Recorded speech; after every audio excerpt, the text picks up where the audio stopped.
गुजरात में यानी अगले साल 2027 में होने वाले गुजरात विधानसभा चुनाव में अब की बार किस पार्टी की बनेगी सरकार और दोस्तों कौन बनेगा गुजरात का अगला मुख्यमंत्री। नमस्कार आदाब दोस्तों, स्वागत है आप सभी लोगों का हमारे इस YouTube channel clean news TV channel पर। दोस्तों आज हम आपके बीच लेकर पहुंचे हैं 2027 में होने वाले गुजरात विधानसभा चुनाव का सबसे सटीक व ताज़ा ओपिनियन पोल सर्वे। तो दोस्तों जिसके नतीजे आपको भी चौंका सकते हैं। 2027 में विधानसभा चुनाव को लेकर दोस्तों गुजरात राज्य में सभी पार्टियों के बीच हलचल मची हुई है और दोस्तों सभी राजनीतिक पार्टियां जनता को जागरूक करने में जुटी हुई हैं। दोस्तों 2027 में राजनीतिक पार्टियों की बात करें तो गुजरात विधानसभा चुनाव को लेकर सत्ताधारी पार्टी बीजेपी का एनडीए गठबंधन और एक बार फिर सत्ता में वापसी आने का दम भरता हुआ नजर आ रहा है। तो दोस्तों बात करें जहां एक तरफ गुजरात में 2027 के विधानसभा चुनाव को लेकर कांग्रेस पार्टी का इंडिया गठबंधन गुजरात में पूर्ण बहुमत के साथ सरकार बनाने का दावा कर रहा है, वहीं दोस्तों एक तरफ आम आदमी पार्टी चुनावी मैदान में है और दोस्तों यहां पर अन्य दल यानी अदर पार्टियां जो हैं वो भी चुनावी मैदान में है। सभी राजनीतिक पार्टियां अपनी अपनी जीत का दावा कर रही हैं। चलिए दोस्तों आज का ये जिला वाइज जिला सर्वे शुरू कर लेते हैं और दोस्तों जान लेते हैं 2027 में होने वाले गुजरात विधानसभा चुनाव में अब की बार किस पार्टी की बनेगी सरकार और दोस्तों 2027 में कौन बनेगा गुजरात का अगला मुख्यमंत्री। और दोस्तों आपको जानकारी के लिए बता दें कि गुजरात राज्य में विधानसभा की कुल 182 सीटें हैं और किसी भी पार्टी को गुजरात राज्य में अपनी पूर्ण बहुमत की सरकार बनाने के लिए कम से कम 92 सीटें जीतने की जरूरत होती है। तो दोस्तों आप लोगों को हमें कमेंट बॉक्स में ज़रूर बताएं कि आप लोग गुजरात राज्य में किसकी सरकार बनते हुए देखना चाहते हैं, हमें कमेंट में ज़रूर बताएं क्योंकि दोस्तों जनता की राय लोकतंत्र को मजबूत बनाने के लिए अत्यधिक महत्वपूर्ण होती है। इसलिए दोस्तों आप अपनी कीमती राय हमें अवश्य दें। चलिए दोस्तों वीडियो शुरू कर लेते हैं और सबसे पहले बात कर लेते हैं गुजरात के सबसे पहले अहमदाबाद जिले की। अहमदाबाद जिले में विधानसभा की दोस्तों 21 सीटें आती हैं। 21 सीटों की यहाँ पर बात की जाए तो देखिए एनडीए यानी बीजेपी के खाते में 12 सीटें, वहीं इंडिया महागठबंधन कांग्रेस के खाते में 8 सीटें, आम आदमी पार्टी के खाते में 1 सीट। अन्य दल की बात करें तो अहमदाबाद में अन्य दल के खाते में 0 सीट जाती हुई नजर आ रही है। चलिए इसी के साथ बात कर लेते हैं गुजरात के अगले जिले की। तो अगला जिला आता है मोरबी जिला। मोरबी जिला में दोस्तों विधानसभा की 3 सीटें आती हैं। 3 सीटों की अगर बात की जाए तो यहाँ पर इंडिया महागठबंधन कांग्रेस के खाते में 2 सीट, एनडीए बीजेपी के खाते में 1 सीट, वहीं आम आदमी पार्टी का यहाँ पर खाता नहीं खुला, वहीं अदर पार्टियों का भी खाता खुलता हुआ नजर नहीं आ रहा। चलिए इसी के साथ बढ़ते हैं गुजरात के अगले जिले की तरफ। तो गुजरात का अगला जिला आता है दोस्तों राजकोट। राजकोट में विधानसभा की 3 सीटें आती हैं। 3 सीटों की अगर बात की जाए तो दोस्तों यहाँ पर देखिए तीनों ही पार्टियों में कांटे की टक्कर देखने को मिल सकती है। एनडीए के खाते में भी 1 सीट जा रही है, वहीं कांग्रेस के खाते में 1 सीट जाती हुई नजर आ रही है, वहीं दोस्तों आम आदमी पार्टी के खाते में भी 1 सीट जाती हुई दिखाई दे रही है। चलिए इसी के साथ दोस्तों बात कर लेते हैं गुजरात का अगला जिला सुरेंद्रनगर। सुरेंद्रनगर में विधानसभा की 5 सीटें आती हैं। 5 सीटों की अगर बात की जाए तो यहाँ पर एनडीए के खाते में 1 सीट, वहीं कांग्रेस के खाते में 3 सीट, आम आदमी पार्टी की बात करें तो यहाँ कोई भी सीट जाती हुई नजर नहीं आ रही है, वहीं अदर पार्टियों के खाते में 1 सीट जाती हुई दिखाई दे रही है। चलिए दोस्तों इसी के साथ बात कर लेते हैं गुजरात के अगले जिले की। अगला जिला आता है जामनगर। जामनगर में विधानसभा की 5 सीटें आती हैं। 5 सीटों की अगर बात की जाए तो यहाँ पर एनडीए के खाते में 2 सीट, वहीं कांग्रेस इंडिया महागठबंधन के खाते में 2 सीट, आम आदमी पार्टी के खाते में 1 सीट। अन्य दल की बात करें तो अन्य दल का जामनगर जिले में खाता खुलता हुआ नजर नहीं आ रहा है। चलिए दोस्तों इसी के साथ बात कर लेते हैं गुजरात के अगले जिले की। तो दोस्तों गुजरात का अगला जिला आता है देवभूमि द्वारिका। देवभूमि द्वारिका में विधानसभा की 2 सीटें आती हैं। दोस्तों दोनों की दोनों सीटें कांग्रेस इंडिया महागठबंधन के खाते में जाती हुई दिखाई दे रही हैं। देवभूमि द्वारिका में एनडीए यानी बीजेपी का खाता नहीं खुला, वहीं आम आदमी पार्टी का भी खाता खुलता हुआ नजर नहीं आ रहा है, वहीं अन्य दल को भी यहाँ कोई सीट नहीं मिल रही है। चलिए इसी के साथ बात कर लेते लेते हैं गुजरात के अगले जिले की, तो आता है जूनागढ़। जूनागढ़ में दोस्तों विधानसभा की 5 सीटें आती हैं। 5 सीटों की अगर बात की जाए तो यहाँ पर एनडीए यानी बीजेपी के खाते में 1 सीट, वहीं कांग्रेस इंडिया महागठबंधन के खाते में 4 सीट। आम आदमी पार्टी का जूनागढ़ जिले में खाता नहीं खुला है, वहीं अन्य दल का भी यहाँ पर खाता नहीं खुल रहा है। जूनागढ़ जिले में कांग्रेस को फायदा मिलता हुआ नजर आ रहा है। चलिए इसी के साथ बढ़ते हैं अगले जिले की तरफ, तो आता है पोरबंदर। पोरबंदर में विधानसभा की 2 सीटें आती हैं दोस्तों, और दोनों की दोनों सीटें कांग्रेस इंडिया महागठबंधन के खाते में जाती हुई दिखाई दे रही है। दोस्तों पोरबंदर जिले में भी एनडीए यानी बीजेपी का खाता नहीं खुल रहा है, कांग्रेस इंडिया महागठबंधन को फायदा मिलता हुआ नजर आ रहा है, वहीं आम आदमी पार्टी का भी खाता नहीं खुल रहा है। चलिए दोस्तों इसी के साथ बात कर लेते हैं अगले जिले की, तो आता है अमरेली। अमरेली में दोस्तों विधानसभा की 5 सीटें आती हैं। 5 सीटों की दोस्तों अगर बात की जाए तो यहाँ पर कांग्रेस के खाते में 3 सीट, वहीं एनडीए बीजेपी के खाते में 1 सीट। आम आदमी पार्टी की बात करें दोस्तों तो यहाँ अमरेली जिले में आम आदमी पार्टी के खाते में 1 सीट जा रही है, वहीं अन्य दल का यहाँ पर खाता नहीं खुला है। चलिए दोस्तों इसी के साथ बात कर लेते हैं अगले जिले की, तो आता है गिर सोमनाथ। गिर सोमनाथ जिले में विधानसभा की 4 सीटें आती हैं। 4 सीटों की अगर बात की जाए तो यहाँ पर एनडीए यानी बीजेपी के खाते में 2 सीट, वहीं कांग्रेस इंडिया महागठबंधन के खाते में 2 सीट। गिर सोमनाथ जिले में दोस्तों दोनों ही पार्टियों में कांटे की टक्कर देखने को मिल सकती है। आम आदमी पार्टी का यहाँ पर खाता नहीं खुला है। चलिए दोस्तों इसी के साथ बात कर लेते हैं भावनगर की। भावनगर में विधानसभा की 7 सीटें आती हैं। 7 सीटों की अगर बात की जाए तो यहाँ पर एनडीए यानी बीजेपी के खाते में 2 सीट, वहीं कांग्रेस के खाते में 4 सीट, आम आदमी पार्टी के खाते में 1 सीट। अन्य दल की बात करें तो भावनगर जिले में अन्य दल का खाता नहीं खुल रहा है। भावनगर जिले में कांग्रेस इंडिया महागठबंधन को काफी अच्छा फायदा मिल रहा है।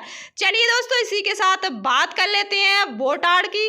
बोटाड़ जिले में विधानसभा की 2 सीटें आती हैं दोस्तों, और दोनों की दोनों सीटें कांग्रेस इंडिया महागठबंधन के खाते में जाती हुई दिखाई दे रही हैं। यहाँ पर एनडीए बीजेपी का नुकसान होता हुआ नजर आ रहा है, वहीं आम आदमी पार्टी का भी यहाँ पर खाता नहीं खुल रहा है। और दोस्तों अन्य दल की बात करें तो अन्य दल के खाते में भी 0 सीट जाती हुई नजर आ रही है। चलिए दोस्तों इसी के साथ बात कर लेते हैं अगले जिले की, तो आता है आनंद जिला। आनंद जिला में विधानसभा की दोस्तों 7 सीटें आती हैं। 7 सीटों की अगर बात की जाए तो यहाँ पर बीजेपी के खाते में 2 सीट, वहीं कांग्रेस के खाते में 3 सीट, आम आदमी पार्टी के खाते में 1 सीट, वहीं अन्य दल की बात करें तो अन्य दल के खाते में 1 सीट। आनंद जिला में दोस्तों कांग्रेस इंडिया महागठबंधन को फायदा मिल रहा है। चलिए इसी के साथ बात करते हैं खेड़ा जिले की। खेड़ा जिले में दोस्तों विधानसभा की 7 सीटें आती हैं। 7 सीटों की अगर बात की जाए तो यहाँ पर देख सकते हैं कांग्रेस इंडिया महागठबंधन के खाते में 5 सीट, एनडीए बीजेपी के खाते में 2 सीट। कांग्रेस इंडिया महागठबंधन को खेड़ा जिले में काफी अच्छा फायदा मिल रहा है, वहीं आम आदमी पार्टी का खाता नहीं खुल रहा है, अन्य दल का भी खाता नहीं खुल रहा है। चलिए दोस्तों इसी के साथ बात कर लेते हैं गुजरात के महिसागर जिले की। महिसागर जिले में विधानसभा की 2 सीटें आती हैं दोस्तों, और दोनों की दोनों सीटें कांग्रेस इंडिया महागठबंधन के खाते में जाती हुई दिखाई दे रही है, वहीं एनडीए बीजेपी के खाते में 1 भी सीट जाती हुई नजर नहीं आ रही है, वहीं आम आदमी पार्टी के खाते में भी 0 सीट जाती हुई दिखाई दे रही है, और अन्य दल का खाता भी नहीं खुल रहा है। चलिए दोस्तों इसी के साथ बात कर लेते हैं गुजरात के अगले जिले की, पंचमहल की। पंचमहल जिले में विधानसभा की दोस्तों 5 सीटें आती हैं। 5 सीटों की अगर बात की जाए तो यहाँ पर एनडीए बीजेपी के खाते में 2 सीट, वहीं कांग्रेस इंडिया महागठबंधन के खाते में 2 सीट, आम आदमी पार्टी के खाते में 1 सीट। अन्य दल की बात करें तो अन्य दल के खाते में 0 सीट जाती हुई नजर आ रही है। एनडीए और कांग्रेस इंडिया महागठबंधन में कांटे की टक्कर देखने को मिल सकती है। चलिए इसी के साथ बात करते हैं दाहोद की। दाहोद जिले में विधानसभा की 6 सीटें आती हैं। 6 सीटों की अगर बात की जाए तो दोस्तों यहाँ पर एनडीए बीजेपी के खाते में 2 सीट, वहीं कांग्रेस के खाते में 4 सीट, आम आदमी पार्टी की बात करें तो यहाँ 0 सीट जाती हुई नजर आ रही है, अन्य दल के खाते में भी 0 सीट जाती हुई दिखाई दे रही है, वहीं दाहोद जिले में कांग्रेस इंडिया महागठबंधन को फायदा मिल रहा है। चलिए इसी के साथ बात कर लेते हैं बड़ोदरा जिले की। बड़ोदरा जिले में दोस्तों विधानसभा की 10 सीटें आती हैं। 10 सीटों की अगर बात की जाए तो यहाँ पर देख सकते हैं 10 सीटों में से कांग्रेस इंडिया महागठबंधन 5 सीटें जीतती हुई नजर आ रही है, वहीं एनडीए बीजेपी के खाते में 2 सीट जाती हुई दिखाई दे रही है, आम आदमी पार्टी के खाते में भी 2 सीट जा रही हैं। अन्य दल की बात करें तो 1 सीट जाती हुई नजर आ रही है। चलिए इसी के साथ बात कर लेते हैं छोटा उदयपुर की। छोटा उदयपुर जिले में विधानसभा की 3 सीटें आती हैं और 3 की 3 सीट कांग्रेस इंडिया महागठबंधन के खाते में जाती हुई नजर आ रही है। छोटा उदयपुर जिले में एनडीए बीजेपी का सुपड़ा साफ होता हुआ दिखाई दे रहा है। वहीं आम आदमी पार्टी का भी खाता नहीं खुल रहा है। अन्य दल की बात करें तो अन्य दल के खाते में भी 0 सीट जाती हुई दिखाई दे रही है। चलिए इसी के साथ बात कर लेते हैं नर्मदापुर जिले की। नर्मदा जिले में विधानसभा की 2 सीटें आती हैं दोस्तों, और दोनों की सीटों की बात की जाए तो यहाँ पर एनडीए बीजेपी के खाते में 1 सीट, वहीं कांग्रेस इंडिया महागठबंधन के खाते में 1 सीट। दोनों ही पार्टियां यहाँ पर नर्मदा जिले में बराबरी करती हुई नजर आ रही है। वहीं आम आदमी पार्टी का खाता नहीं खुला है, अन्य दल का भी खाता खुलता हुआ नजर नहीं आ रहा है। चलिए इसी के साथ बात कर लेते हैं भरूच की। भरूच जिला में विधानसभा की 5 सीटें आती हैं। 5 सीटों की अगर बात की जाए तो यहाँ पर एनडीए के खाते में 1 सीट, वहीं कांग्रेस इंडिया महागठबंधन के खाते में 3 सीट। आम आदमी पार्टी की बात करें तो यहाँ पर 1 सीट जाती हुई नजर आ रही है। अन्य दल की बात करें तो अन्य दल के खाते में 0 सीट जाती हुई दिखाई दे रही है। चलिए दोस्तों इसी के साथ बात कर लेते हैं गुजरात के अगले जिले की। तो अगला जिला आता है सूरत। सूरत में दोस्तों विधानसभा की 16 सीटें आती हैं। 16 सीटों की अगर बात की जाए तो यहाँ पर एनडीए बीजेपी के खाते में 4 सीट, वहीं कांग्रेस इंडिया महागठबंधन के खाते में 10 सीट, आम आदमी पार्टी के खाते में 1 सीट। अन्य दल की बात करें तो 1 सीट जाती हुई नजर आ रही है। इंडिया महागठबंधन सूरत जिले में काफी अच्छा फायदा मिल रहा है। चलिए इसी के साथ बात कर लेते हैं तापी जिले की। तापी जिले में दोस्तों विधानसभा की 2 सीटें आती हैं, और 2 सीटों की बात की जाए तो यहाँ पर देख सकते हैं तापी जिले में दोनों की दोनों सीटें कांग्रेस इंडिया महागठबंधन के खाते में जाती हुई नजर आ रही है। एनडीए बीजेपी का तापी जिले में खाता नहीं खुला है, वहीं आम आदमी पार्टी का भी खाता खुलता हुआ नजर नहीं आ रहा। अन्य दल के खाते में भी 0 सीट जा रही है। चलिए इसी के साथ बात करते हैं डांग जिले की। डांग जिले में दोस्तों विधानसभा की 1 सीट आती है और 1 की 1 सीट कांग्रेस इंडिया महागठबंधन के खाते में जाती हुई नजर आ रही है। डांग जिले में एनडीए बीजेपी को तगड़ा झटका लगता हुआ नजर आ रहा है। वहीं आम आदमी पार्टी का भी खाता नहीं खुला है। अन्य दल की बात करें तो अन्य दल के खाते में भी 0 सीट जाती हुई नजर आ रही है। चलिए इसी के साथ बात करते हैं गुजरात के अगले जिले की। तो आता है नवसारी जिला। नवसारी जिले में विधानसभा की 4 सीटें आती हैं। 4 सीटों को आप देख सकते हैं दोस्तों। एनडीए बीजेपी का नवसारी जिले में खाता नहीं खुला है। वहीं दोस्तों इंडिया महागठबंधन कांग्रेस के खाते में नवसारी जिले में 3 सीट जाती हुई नजर आ रही है। आम आदमी पार्टी के खाते में 1 सीट जाती हुई दिखाई दे रही है। वहीं दोस्तों अन्य दल का खाता नहीं खुला है। चलिए दोस्तों इसी के साथ बात करते हैं वलसाड़ जिले की। वलसाड़ जिले में विधानसभा की 4 सीटें आती हैं। 4 सीटों की अगर बात की जाए तो दोस्तों यहाँ पर एनडीए बीजेपी के खाते में 2 सीट, वहीं कांग्रेस इंडिया महागठबंधन के खाते में 2 सीट। आम आदमी पार्टी की बात करें तो यहाँ 0 सीट जा रही है। वहीं अन्य दल के खाते में भी 0 सीट जाती हुई नजर आ रही है। वलसाड़ जिले में दोनों ही पार्टियों में कांटे की टक्कर देखने को मिल सकती है। चलिए इसी के साथ बात करते हैं कच्छ जिले की। कच्छ जिले में विधानसभा की 6 सीटें आती हैं। 6 सीटों की अगर बात की जाए तो यहाँ पर देख सकते हैं एनडीए बीजेपी के खाते में 1 सीट जा रही है। वहीं कांग्रेस इंडिया महागठबंधन के खाते में 5 सीट जाती हुई दिखाई दे रही हैं।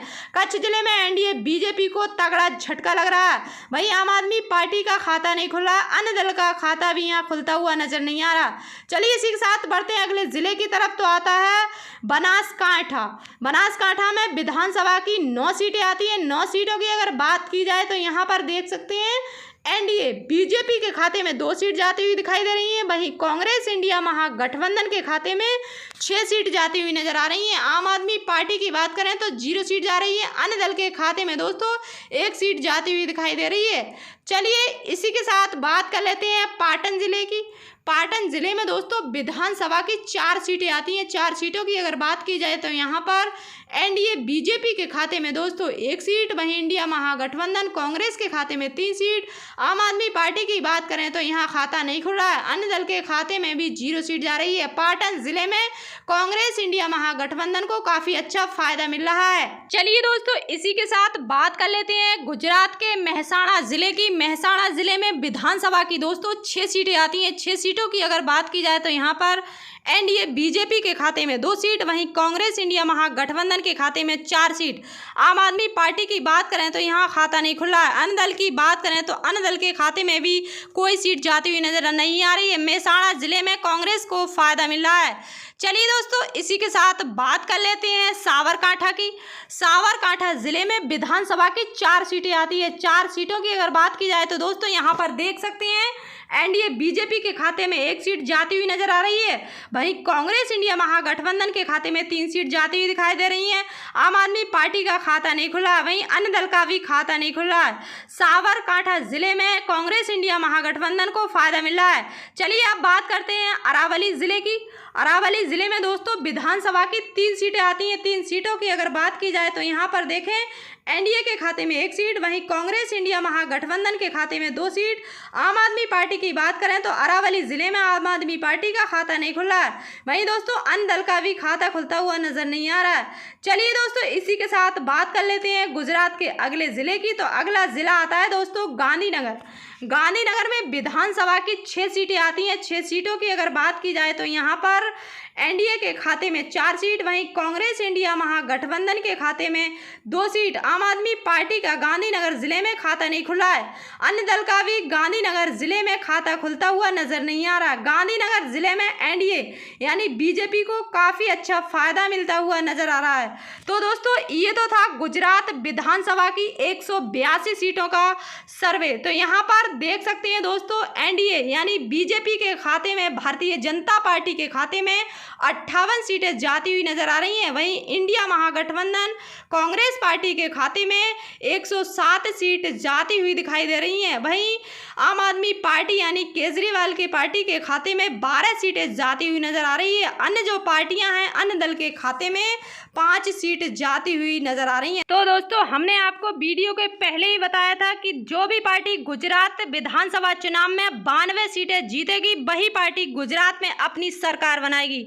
तो दोस्तों हमारे इस ओपिनियन पोल के मुताबिक कांग्रेस इंडिया महागठबंधन 107 सीटें जीतकर प्रचंड बहुमत से गुजरात में अपनी सरकार बनाने जा रही है। तो दोस्तों आप लोगों की क्या राय है दोस्तों, हमें कमेंट बॉक्स में ज़रूर बताएं। आप लोग किसकी सरकार बनते हुए देखना चाहते हैं हमें कमेंट करके ज़रूर बताइएगा, क्योंकि दोस्तों जनता की राय लोकतंत्र को मजबूत बनाने के लिए अत्यधिक महत्वपूर्ण होती है। इसलिए दोस्तों आप अपनी कीमती राय हमें अवश्य दें। चलिए दोस्तों इसी के साथ मिलते हैं कल की एक नई वीडियो में। तब तक के लिए जय हिंद, जय भारत।